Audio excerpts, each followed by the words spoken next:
Howdy boys, this video is for those guys curious, 4th gen versus 5th gen. This video is going to be the technological advancements of the 4th gen versus the 5th gen. And for my regulars, I'm driving my 4th gen today, just to show you around. This is my ex-personal truck, my Limited, that I used to drive from a personal. Now I have a 5th gen for the new guys. Just the driver's down for a month, so this is like the spare vehicle in the fleet right now. So anyways, the truck isn't going to be used today, so I figured I'd jump in and use it. Technological advancements. Before I jump into that video, I made a video recently about 4th versus 5th gen, and I said I'd be perfectly fine with the 4th gen, and I stated my facts.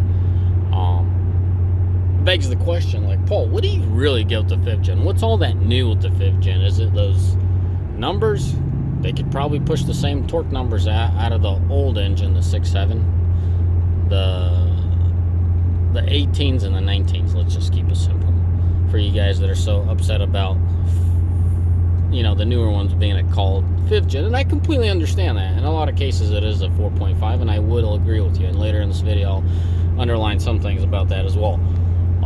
So as far as those two vehicles go, technological advancements are plenty, and they're surrounding us.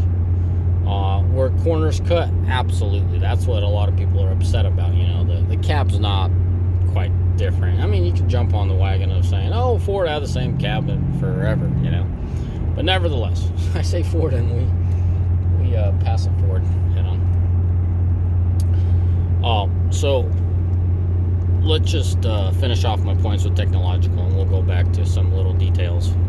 So I said I'd be fine with the 4th gen, and I stand by that, and I mean that.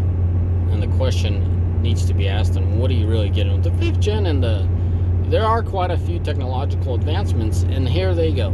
I'll talk about the engine, the transmission, and then the interior. So as far as the engine, it's completely different. The engine's different. I mean, yeah, you pop the hood. To a naked eye, it looks very similar, but it's a completely different engine. I'm talking about high output versus high output. Well, even the low outputs, they're fairly different as well. But this is an Aisin, and my 5th gen is Aisin as well, or my 19. This is a 14, by the way, but it's a 4th gen. The engine's totally different. And what I mean different materials, different designs. I mean, you could go from the valve train, like the valves are mechanical, and then you got hydraulic.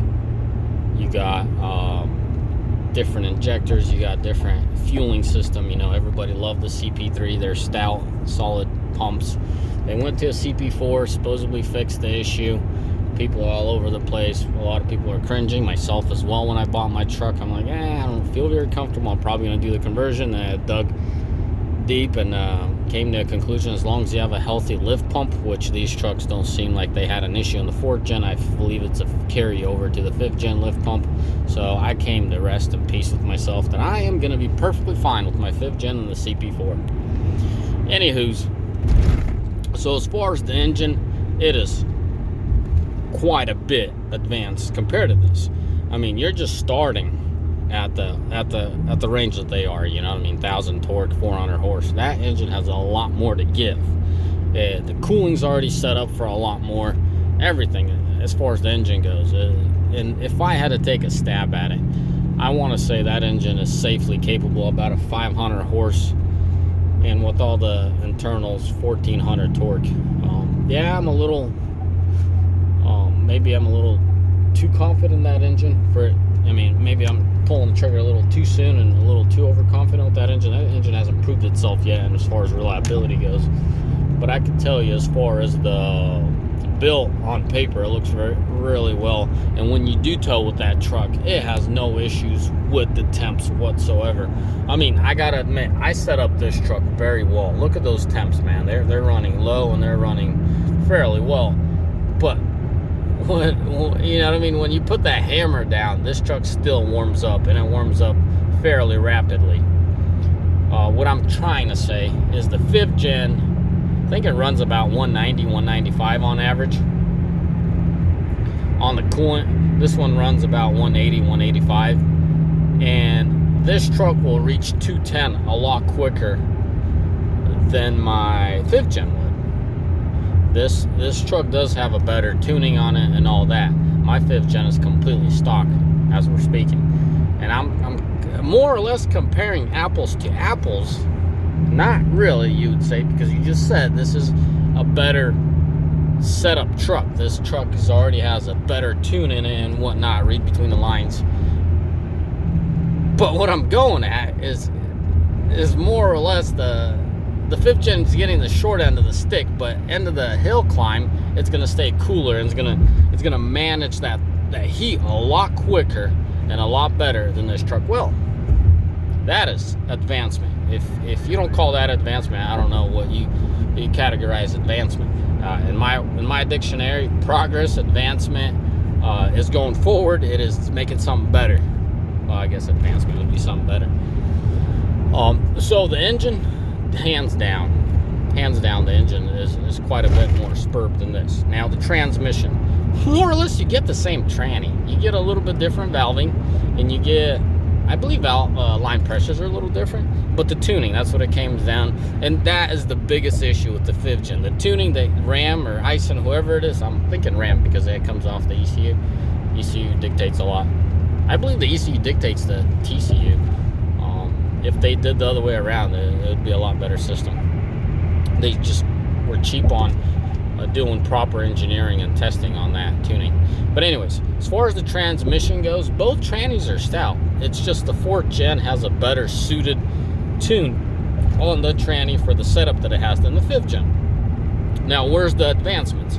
This truck burns through its gears for a little bit of time.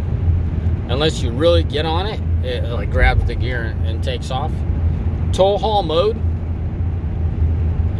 shortens it up quite a bit, but it still doesn't compare with the 5th gen truck. I'm saying 4th, 5th gen, guys, don't fall off your seats and scream 4.5. We got that covered. I understand you, but just for simplicity reasons in this video.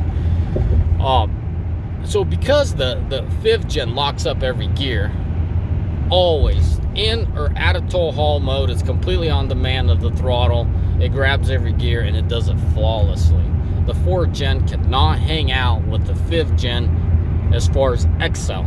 As far as decel and exhaust brake, the 5th gen is an absolutely mess. It's never consistent. It gives you crap and it's all over the place. It'll run itself into the red. Talking about the 5th gen and the tuning, that's my biggest gripe about the 5th gen, and it really, it works me up. And the best way to minimize that issue is to keep it out of tow haul on the 5th gen. The 4th gen does give you different tuning, not just RPM. It doesn't hold the gear longer. It gives you different line pressures, believe it or not. The 4th gen, if you're towing, always have your tow haul on. On the 5th gen, it almost seems like, for a fact, it doesn't change the tuning. It does hold the RPM a little higher, like all the manufacturers do in tow haul, but I don't feel a line pressure difference. Besides holding the gear a little longer, that's the only difference I feel on the 5th gen. So, it's a toss-up. It depends how heavy you tow. If you tow really heavy, the 5th gen tranny will last you longer because it does not burn through the gear like the 4th does. Even in tow haul, the 4th gen obviously locks up more or quicker and holds the gear better, but it's still not going to compete with the 5th gen. On XL, on decel, it's a mess. So, as far as the 5th gen goes, the 4th gen is fine on decel. Now, on the interior, as far as the interior goes, it's fairly visible. It's fairly out there, much smaller screen, and that's pretty much it on technological advancements. They shoved LEDs in every light hole they had in the 5th gen, which is nice, don't get me wrong, but it's not a necessarily technological advancement. It's Ram actually ponied up a few more pennies to put proper lighting inside their trucks. As far as the frame goes and that vibration and all that, it's a toss-up for me because the exhaust hangers absolutely do better. Like, you don't get the vibration. You don't really, like the 4th gen. I'm talking about the 5th gen right now.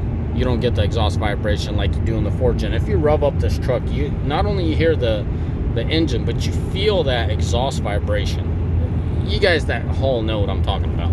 Hauling your butt around doesn't really do it. It's when you're towing it does it the most. So, anywho's, as far as frame strength, I can't vouch for one or another. I never had an issue with the 4th gen flexing or doing a bunch of weird stuff. But what I can say, which is really odd to me, I feel like in a small way, but in a lot of little ways, the 5th gen frame is better. But here's a kicker for me. Why do I feel and hear my oversized tires, or I should say my custom wheels on my 5th gen way more than I feel it on the 4th gen? It just doesn't make any sense to me. As soon as I put these tires that were on this truck on my 5th gen, I could hear them, I could feel them, and it's weird. It's really weird. It takes that vibration, that road noise into the cab somehow, and it's weird. That's what I need to underline. So that's why, end of the day, if you tally up the points, 4th or 5th gen frames, I can't say one's better than the other, because the 5th gens, it feels like, doesn't take in the vibration from the exhaust. It doesn't take the vibration in from overall like suspension work, but then somehow the road noise and the vibration, you guys that tow know what I'm talking about. I mean, there's suspension banging and movement, you get that vibration, but then you also get like wheel ricocheting sound effects into your frame, and it vibrates into the cab kind of deal. It almost feels like they cheaped out on the cab isolators on the 5th gen. Alright, that's it. Technologically advanced, absolutely. You're not just getting a little bit better truck, you're getting a lot better truck as far as technology goes. Now, as far as personal preference goes, that is what I'm talking about. The big old screen doesn't push me one way or another. I could care less for that big old screen on my 5th gen. This is perfectly fine. It does the job, and it does it very well. I'm perfectly fine with this. I'm an old school kind of guy, so I'd much rather have physical buttons than, going through menus, and I don't know. I'm not fond of it. Do I have it? Yes. But as you hear me, I don't really get a kick out of it. It's cool, whatever, move on. As far as the transmission, now bear with me here. I just said the 5th gen transmission is more technologically advanced. It's the D-cell that wasn't tuned right that really throws it in the trash can, really. It really upsets me. That tuning on the D-cell, pretty much tow haul mode and exhaust brake on, you touch the brakes and it's doing dumb stuff. Ram, wake up. Help the consumers, man. You're being so stubborn about it. Just put some more money into it, get a better tuning for that transmission. Quit running these trucks into the red line. I'm talking about the 5th gens. This tranny is simpler. It burns itself, yes, but somehow it doesn't self-destruct. It's a slush box. It's gonna reflect down the road, absolutely. But because of its simplicity, I prefer the 4th gen over the 5th gen. That's the simple thing, the simplest way I could explain it. You know what I mean? The little features and let's say power issue, like this 4th gen doesn't have a chance with the 5th gen as far as low end torque. Let's just say 1100 to 1400 RPM. That engine will just plow this one. It'll just take it to the cleaners. Now, do I really care about that? It's nice, don't get me wrong, but I like reliability. And here, bear with me here. It's like Toyota nowadays. Toyota's such a basic vehicle. I'm talking about like Toyota Tundras, Tacomas. They're far behind on their technologically advancements and all this yahoo. But there's a reason for it. They want to be reliable. Once they come to the market, they want to be solid, reliable, and simple. And that's what Toyota's winning for. It's like GM. When they had those, I'm talking really old, like 90s, 3-speed autos, 4-speed autos, they were wonderful transmissions. I'm talking about the heavy-duty slush boxes. And as soon as they went 6-speed, it all just went to crap. Is it technologically advanced? Yes. Is it reliable? No. So you guys get the drift there. So is it a rant? No, it's facts. I personally drove this truck for $150,000, and I've driven my 5th gen over $30,000. I got 2 other 5th gens in the fleet. I'm having numerous problems with the EGR and all that kind of stuff. So, yeah. Simplicity equals reliability for the most part. Anyways, boys, holy smokes, this video is getting long. As always, may the Lord bless you. May you almighty fine day, and I hope I'm helping you guys out there decide should you go with 4th or 5th gen, besides the pricing, besides the obvious and the glamorous stuff, you know. Something I missed to say, the technological advancements of the headlights. I know I brushed it off on the interior, though. They just put LED lights. Those headlights on the 5th gen, especially on the Limited, are really good. Are just phenomenal. If those headlights, like, there's really no need for high beam in that truck.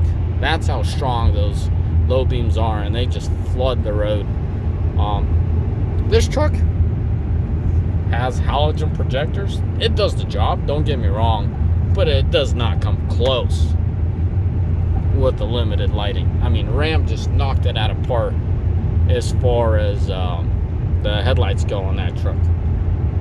You know, so I bet you money when the 5th gen or the 21 or 22 Ram comes out, it's going to be fairly well balanced. It's going to be more perfected. And I'm hearing a little bit on the internet that they might have an 8 or 9 speed in there. And for marketing reasons, Ram, if you're watching this video, I highly advise you to go with the Allison. You will empty out a lot of pockets. People will hand you the checkbook or an open check just to have a Cummins with an Allison in there. Aisin just hasn't picked up the speed. It's an Aisin. It's not well known. You say Allison in the States, everyone's like, ooh, you know, like, and don't get me wrong, I'm not taking anything away from Allison, but in like the 4th gens, if you told me Allison or Aisin, I would tell you Aisin all day. The 5th gens, I know they call them Allisons in the 2020 Chevys and the Duramaxes, but I know Allison's not the one that built that transmission. They endorsed it, they tested it, but they did not build it. So if Allison's building or gave Ram a 9-speed heavy-duty transmission, that is something Ram should really consider. Anyways, as always, boys, I think I might make a video as far as the transmissions, because you can't take anything away from ZF because they're a good tranny too. But I'll wrap it up. This video turned out to be a very long one. God bless you, and have a mighty fine day. Ciao. Bye.